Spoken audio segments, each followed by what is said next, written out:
Next is motion in a straight line या संदर्भात आपलं नेक्स्ट लेक्चर आपण गेलो.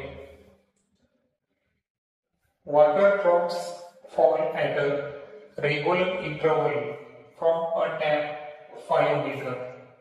आता एक टॅप आहे जो ग्राउंड पासून किती मीटर डिस्टन्स आहे? 5 metre. Third drop is leaving the tap at instant when first drop touches the ground. आणि हे जे टॅप आहे तर या टॅप मध्ये तिसरा ड्रॉप जो आहे ज्या इन्स्टंटला तो टॅप मध्ये आहे तोपर्यंत पहिला जो ड्रॉप आहे हा ग्राउंडला टच करतो. हाऊ फार above the ground is the second drop at that instant.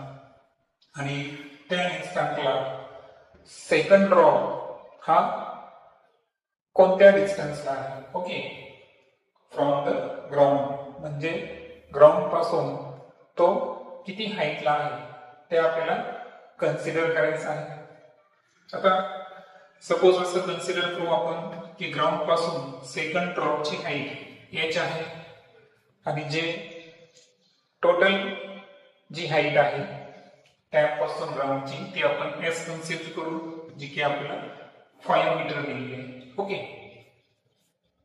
So overall जर पाहिलं आपण तर यामध्ये आपल्याला जो डाटा प्रोव्हाइड केला आहे तर ॲज वी नो की ड्रॉप कोणताही असू द्या त्याची जी इनिशियल वेलोसिटी आहे ही 0 असेल. त्यानंतर जे ट्रॅव्हल केलेलं डिस्टन्स आहे ते आहे 5 मीटर. ओके, जे की फर्स्ट ड्रॉप जो आहे त्यासाठी आपण या ठिकाणी विचारात घेऊ. त्यानंतर फर्स्ट ड्रॉप जे आहे तर त्याची इनिशियल वेलोसिटी झालं एस झाला, मात्र टाइम ड्युरेशन आपल्याला दिलेली नाही. ओके, आता ग्रॅव्हिटीच्या दिशेने आहे दॅट्स वाय ऍक्सेलरेशनची व्हॅल्यू आपण अप्रॉक्सिमेटली 10 मीटर घेऊ. आणि so s is equal to ut plus half at square नुसार जर गेलो आपण तर s ची व्हॅल्यू आहे 5 is equal to initial velocity 0 असल्यामुळे हा ड्रॉप होऊन जाईल.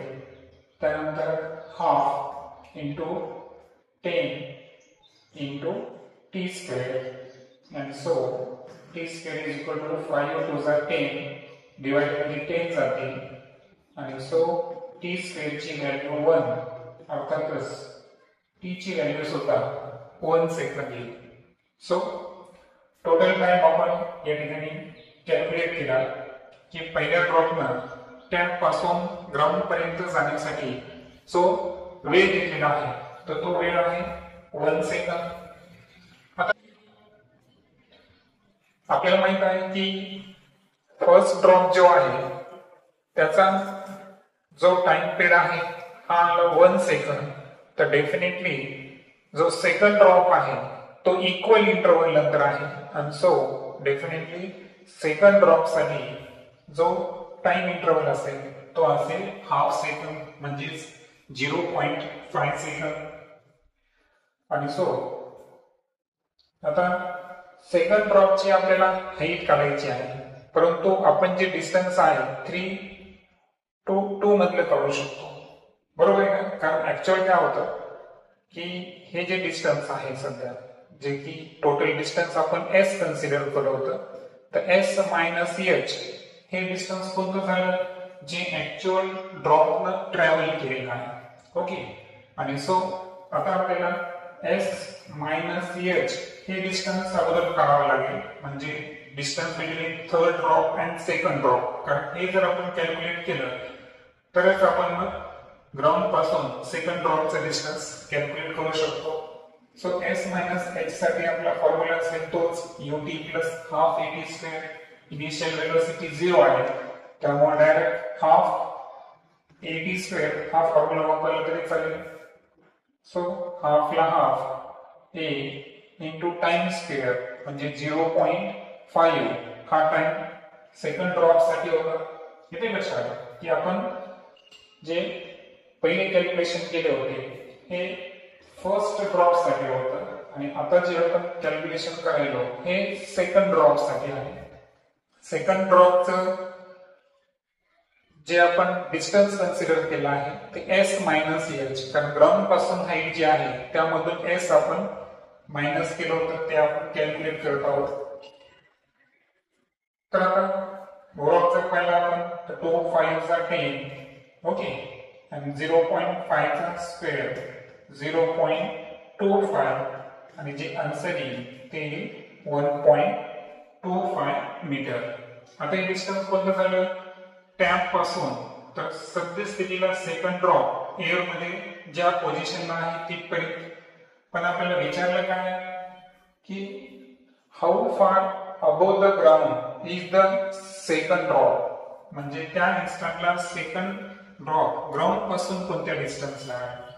सो आता ऍज वी नो की S minus H is equal to काय इक्वेशन आपल्याकडे 1.25 आणि देअरफॉर आपल्याला माहित आहे की h ची व्हॅल्यू 5 आहे. 5 minus h is equal to 1.25 आणि minus h is equal to 1.25 minus 5 तर ते आन्सर येईल मायनस 3.75. त्यानंतर मायनस मायनस जर कॅन्सल केले आपण तर h चा आन्सर आला 3.75 मीटर, जे की ऑप्शन नंबर सी आहे. आता हे झालं आपण कायनेमॅटिकल इक्वेशनच्या साहाय्याने सोडवलं.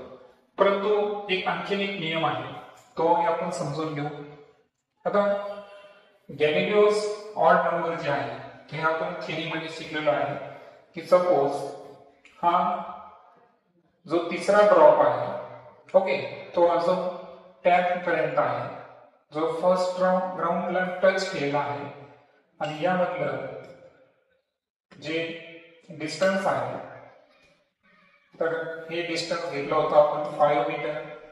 आता टाइम इंटरवल फिक्स आहे पहा, कारण यामधला पण टाइम जो आहे तो आहे 0.5 सेकंद आणि हा पण हाफ टाइम पिरियड, कारण टोटल टाइम जो आपण काढला होता तो किती होता 1 सेकंद होता ओके. आणि तोही न काढता फक्त आपण काय करू की हाफ टाइम इंटरवल जर आपण घेतलं तर हाफ टाइम इंटरवल मध्ये जर पाहिलं आपण तर जसं की इथली व्हॅल्यू t1 आहे आणि इथली t2 आहे. So t1 is equal to t2 okay.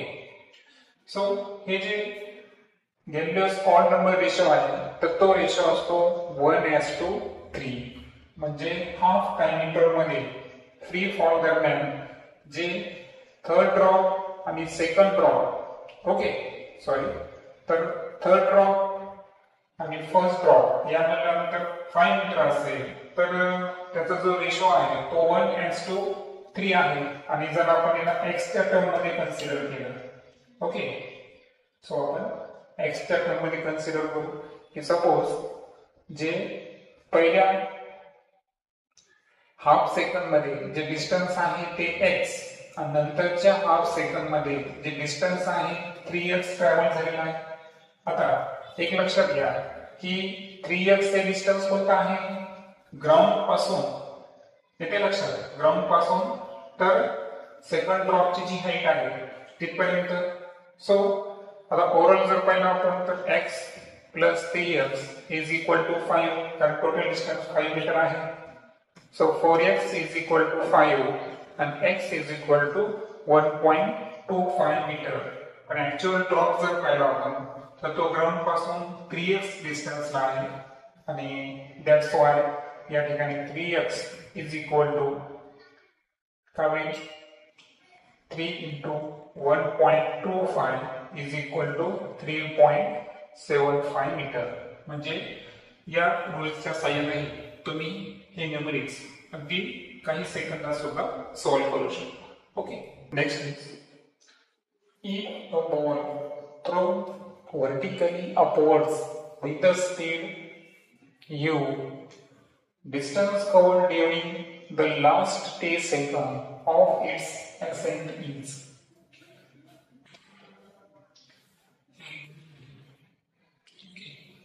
तर हा अर्थ पासून अपवर्ड फेकण्यात आला.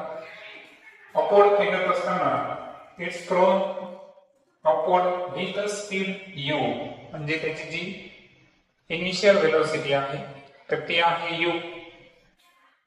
आणि as you know u is not equal to 0, कारण इनिशियल वेलोसिटी 0 असेल तर बॉल वर जाणारच नाही. Okay, so initial velocity is not equal to 0, तर इनिशियल वेलोसिटी u न बॉलला थ्रो करण्यात आलं. आता यामध्ये आपल्याला असं डिस्टन्स कव्हर करायचं आहे की लास्ट टी सेकंद.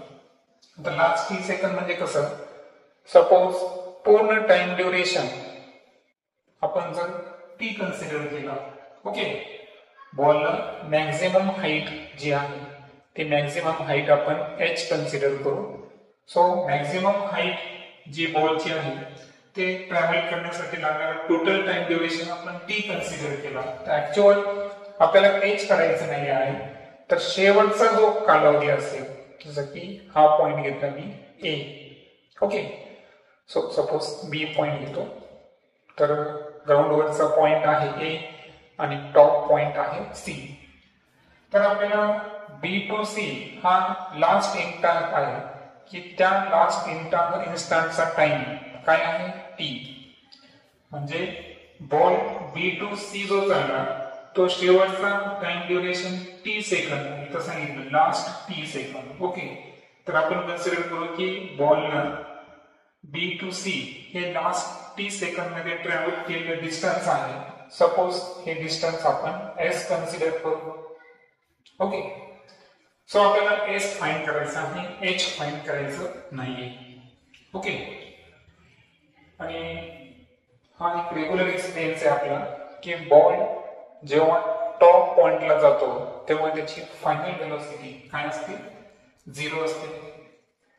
आता इथे एक सिंपल लॉजिक होता, कोणता, की जर समजा आपल्याला a टू c विचारले असतं, तर a टू c जर पाहिलं आपण तर काय फॉर्म्युला राहिला असता, आपल्याला माहित आहे की v is equal to u plus at. तर हे आपलं कायनेमॅटिकल इक्वेशन आहे. तर का आता आपल्याकडे फायनल वेलोसिटी जी आहे ती आहे 0, इनिशियल वेलोसिटी आहे u, एक्सिलरेशन जे आहे तर ते आहे आपल्याकडे -g. ओके, सो अशा वेळेस जेव्हा आपण ह्या किमती पुटअप करू, so 0 is equal to u minus gt आणि u is equal to gt.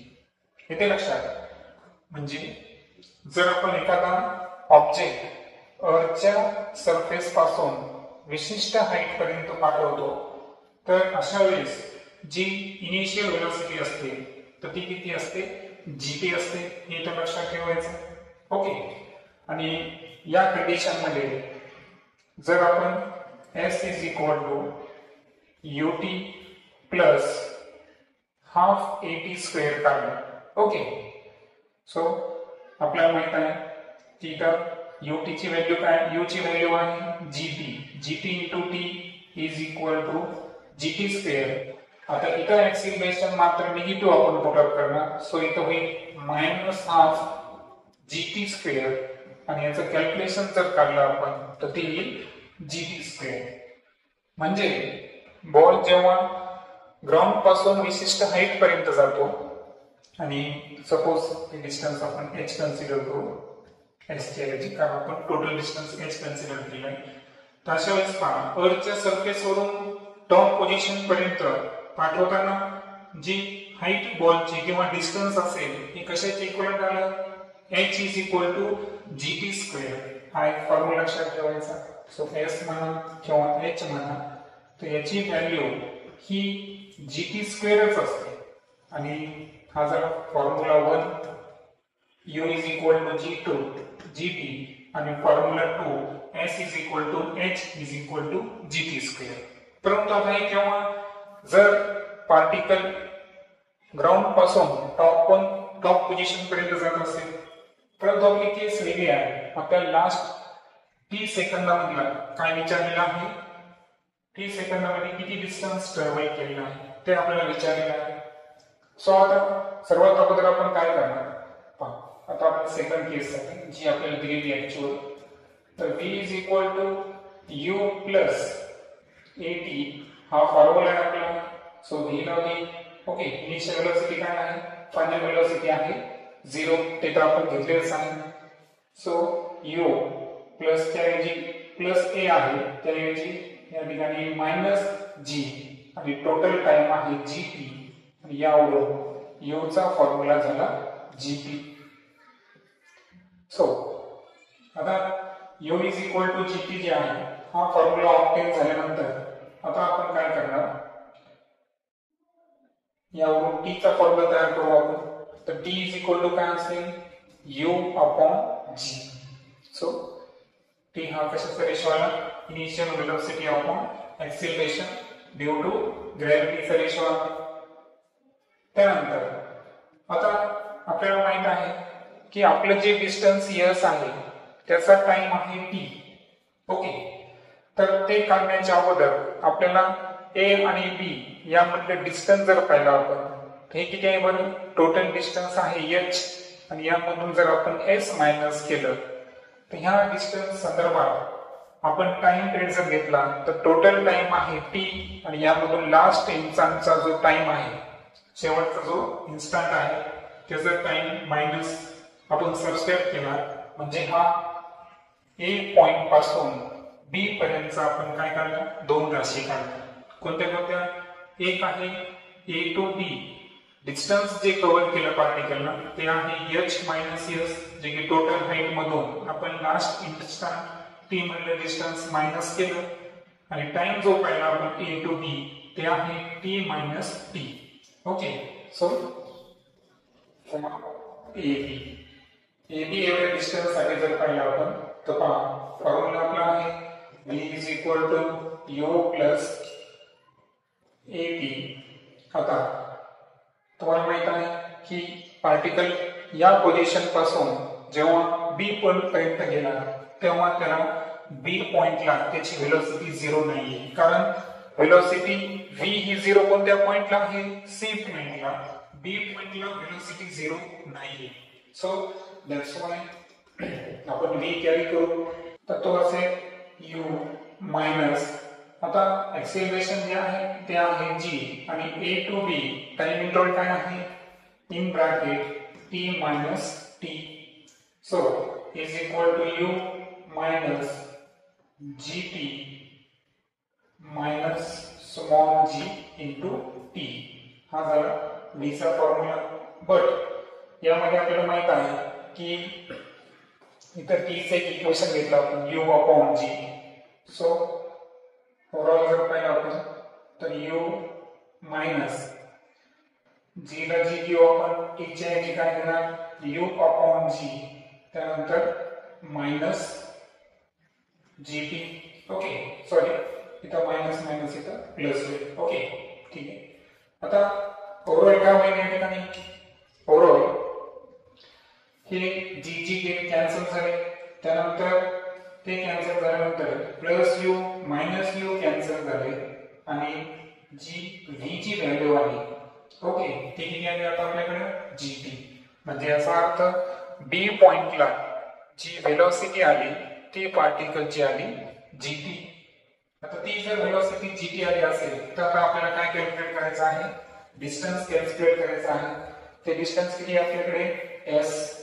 So s is equal to ut plus half at square. की आता आपण थोडंसं पुढे घेतो.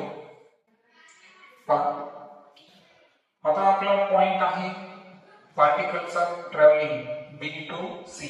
पहा b पासून t पर्यंत आपल्याला पार्टिकलला न्यायचा आहे आणि हे जे डिस्टन्स आहे हे डिस्टन्स आपण s कन्सिडर केलं होतं आणि यासाठी जो टाइम इंटरवल आहे तो किती घेतला होता, t घेतला होता. आता b पॉइंटला जी वेलोसिटी आहे gt, अर्थातच b पॉइंट संदर्भात इनिशियल वेलोसिटी काय झाली, इनिशियल वेलोसिटी इज v. येते लक्षात इनिशियल व्हेलॉसिटी काय झाली v झाली आणि फायनल व्हेलॉसिटी जी आहे ती 0 झाली. येते लक्षात कारण आता जेव्हा आपण बी पॉइंटला विचार केला बॉलचा तर त्यावेळेस ए पॉइंटच्या संदर्भात बी ची व्हेलॉसिटी फायनल व्हेलॉसिटी होती, मात्र बी टू सी साठी जी फायनल व्हेलॉसिटी होती ती इनिशियल झाली या पॉइंटची आणि फायनल व्हेलॉसिटी तर टॉप पॉइंटला तिला किती आहे 0. त्यामुळे u ची व्हॅल्यू v आणि v ची व्हॅल्यू 0 आहे आणि त्यामुळे आता मी जे सूत्र लिहिलं होतं s is equal to ut plus half at square. तर यामध्ये हा जो इनिशियल व्हेलॉसिटी आहे ही फायनल व्हेलॉसिटी आहे सो vt आणि त्यानंतर plus half acceleration due to gravity जे आहे सॉरी या ठिकाणी मायनस येईल त्याच्यामुळे ओके कारण आपला ए जो आहे अपवर्ड जाताना मायनस जी आहे so vt minus half gt square. पण v ची किंमत आपल्याकडे दिली ती कोणती आहे gt. सो v ची किंमत जर आपण gt प्लेस केली into t minus half gt square is equal to gt square minus half gt square is equal to half gt square. आणि म्हणून शेवटचा जो t सेकंद होता लास्ट t सेकंद बी टू सी पार्टिकलने जे डिस्टन्स ट्रॅव्हल केलं ते सुद्धा किती आलं हाफ gt स्क्वेअर आलं आणि that's why option number C is the correct answer. Okay.